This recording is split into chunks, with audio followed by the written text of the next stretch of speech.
So, you think you know Romeo and Juliet, right? The most famous love story of all time. But what if I told you it isn't really about love? At least, not just about love. To really get why Romeo and Juliet had to die, we first have to understand the world they were stuck in. A world with a very specific and very deadly set of rules. So let's jump right in with that big question. What if their love story wasn't the cause of the tragedy at all?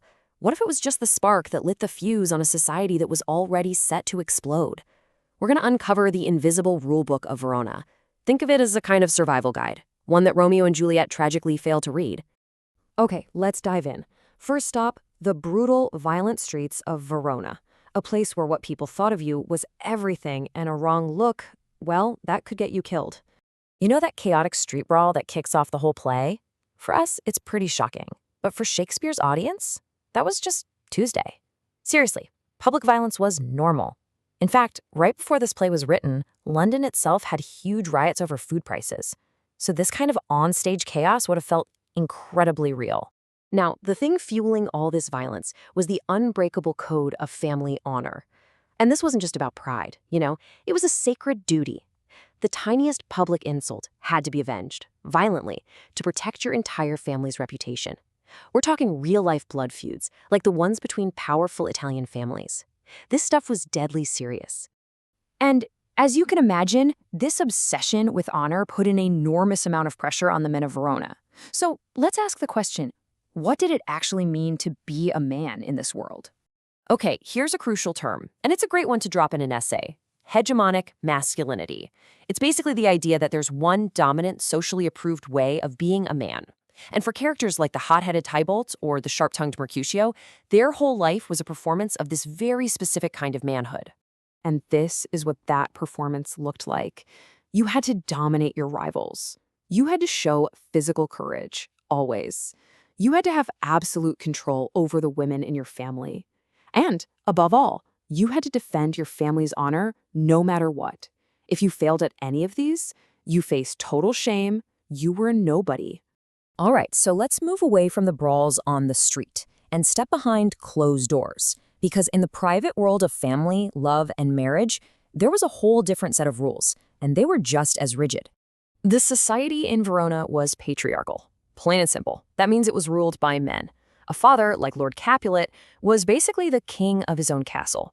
He had absolute power over everyone in his household, his wife, his servants, and most importantly for our story, his daughter. His word was law.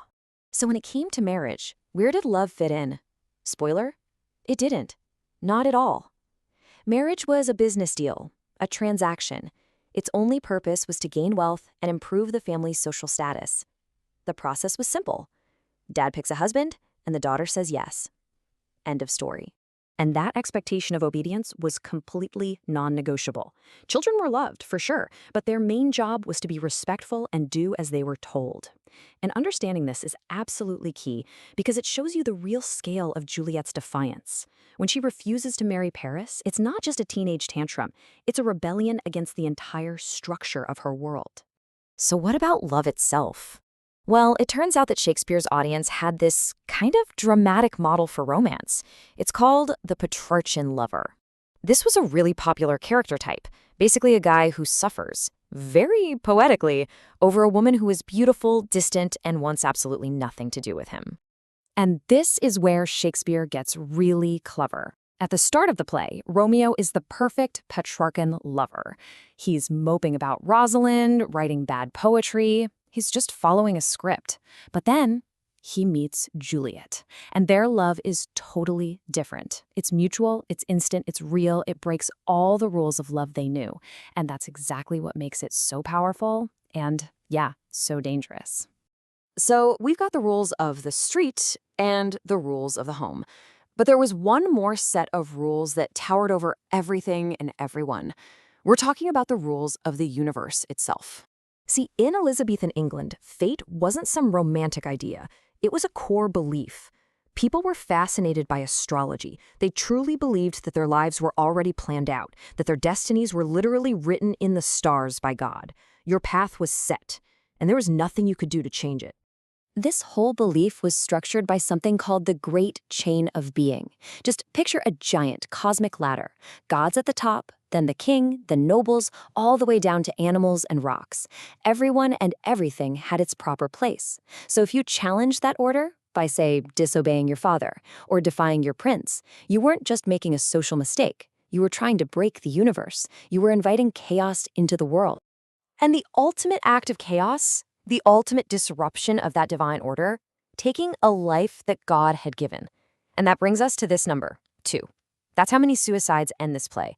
To us, it's a tragedy, but to Shakespeare's deeply religious audience, it was horrifying. Suicide was a mortal sin. It was a direct punch in the face to God's will, a violent shattering of that great chain of being. It was the ultimate catastrophe. Okay, we've looked at conflict, love, and fate. So how do we pull all these rules together? Let's get to the final clue, your guide to using all this context to make your analysis absolutely top tier. Here's the most important bit. You can use these rules to unlock the character's motivations. When Lord Capulet threatens to throw Juliet out on the street, that's not just a dad having a bad day. That's the rule of patriarchy in action, and it explains why Juliet is so utterly desperate. When Tybalt kills Mercutio, that's the code of honor making that violence pretty much inevitable.